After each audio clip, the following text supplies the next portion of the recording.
'Tis the season of making the sun god angry, so he's gone away. So now we all curl up in our home and just do something scary so we can feel something again. What do I mean by horror in non-horror games? Simply, you're playing a game, then what the heck is that? Horror is not the selling point of the game, but pokes his head in a bit. However, this episode could also be titled, I'm a big baby and I'm scared of everything. I've always loved horror, but I rarely watch any movies. I actually rarely watch any shows or movies because my anxiety just kind of like goes through the roof. However, horror has such fascinating premises and it kind of interests me a lot more than like fantasy or sci-fi. Then there comes a time where I'm relaxed and in my zone, controller in hand, ready for a power fantasy. Except the game has other plans in mind. Here are the 3 horror games that tickle my willy. Tickle my willy. Give me willy. Give me the willies. Half-Life is one of the most revered games on PC. The game easily gets 9 out of 10s across publications, but I've never gone past the first level. That is scary, my guy. I've started this game countless times, but I can never get myself to finish the level, let alone the game. They want me to fight my way through aliens with a crowbar? Nah, bro, that's f***ed. Please, don't hurt me.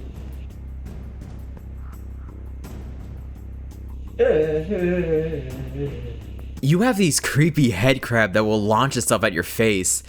I've never really gotten over my fear of those type of creatures. My buddy in middle school lended me a copy of Borderlands, and one of the first enemy you encounter is a small creature that lunges at you, like the face opens trifold. I turned off my Xbox immediately and returned it to him.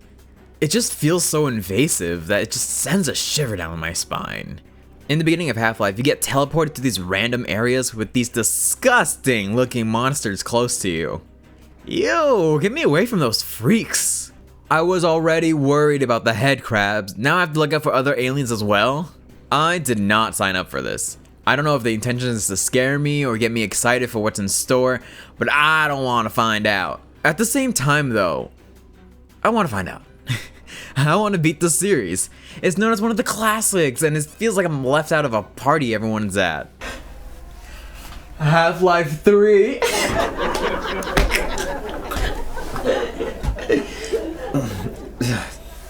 I mean, I can probably say that, like, courage is not about being fearless. It is about acting in the face of fear. Kirby, probably. Hopefully one day I can muster up the courage to tackle this game, but for now, it's back to the backlogs.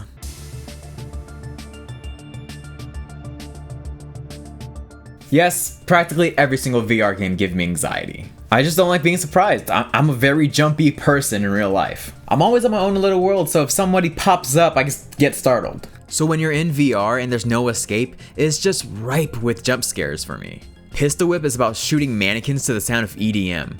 Enemies will just run in out of nowhere and just appears in front of you and you have to blast them down and dodge their bullets. I don't like it. Does it not put anyone else on edge having tens of men running at you? I am talking about a non-detailed, colorful rhythm game here. It's really as silly as being scared of DDR. Don't even get me started on horror-themed games. I have not gone past the main menu of Five Nights at Freddy's in VR. Remember when I said I don't like being surprised in VR? Well, what does comedy and horror have in common? The letter O? No, it's surprise. They both thrive on twisting expectations. Main menus are supposed to be safe, but then all of a sudden you have Foxy right behind you. I am a VR advocate. I think this medium has so much more to give to gamers. However, most of the best experience in VR are kinda creepy. Being immersed in a fake world is kinda creepy. My lack of courage has stopped me from playing amazing games like The Walking Dead, Saints and Sinners, and Until You Fall. Okay, Until You Fall is not a horror game, but like you have to get right up close to these knights and sometimes there are 2 of them attacking you. Like, I just feel so defenseless with them towering over me. Let's not even talk about the giant beasts that I have to fight for a boss. VR games are awesome. This level of fear is due to the level of immersion I feel. I mean, I can only feel fear if it feels real. And oh boy, can my pants tell. I meant peeing myself. VR made me realize I'm not a courageous hero. I'm just an NPC with lofty dreams. Maybe I'll stick to Beat Saber until I feel up for the challenge. BioShock is really a horror game dressed up as a shooter. I mean, come on. Your plane crashes and you find a dystopian underwater city. All the citizens are going crazy and wearing creepy masks. I don't feel like I can run and gun in this game. I just take a more cautious approach, like I'm playing a military sim or something. Gotta check my corners and make sure nobody sneaks up on me. The environment is just as haunting. Everything is either broken down or in disrepair. Water is leaking in and giant big daddies are roaming the halls. Blood and bodies litter the floor of the city.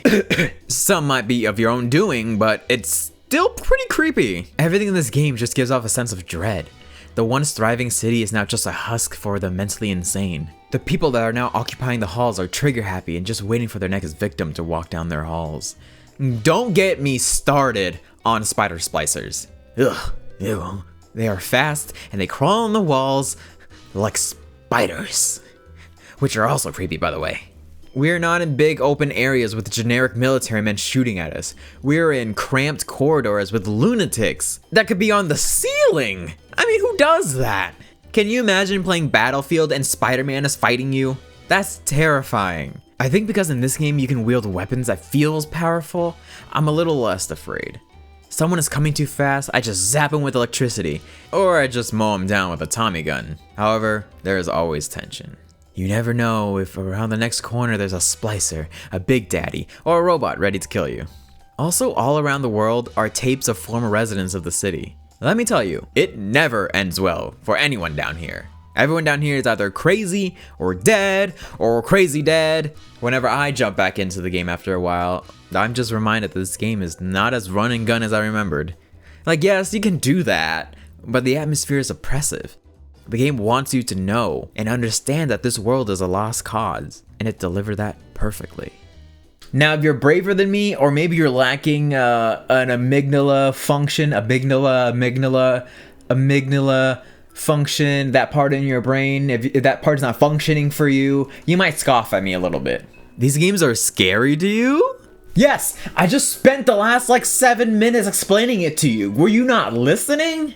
To me, these games catches me off guard because what I expected and what I got has a disconnect. I still really want to get to these games eventually. I mean, the only way to overcome one's fear is to keep exposing oneself to fear. If I want to be a brave boy, I'm a man. I'm 26. I should tackle these games head on and get some thick skin. Do you guys have any examples of horror and non-horror games that have stuck with you? The spooky season might be over, but sometimes horror shows up when you least expect it.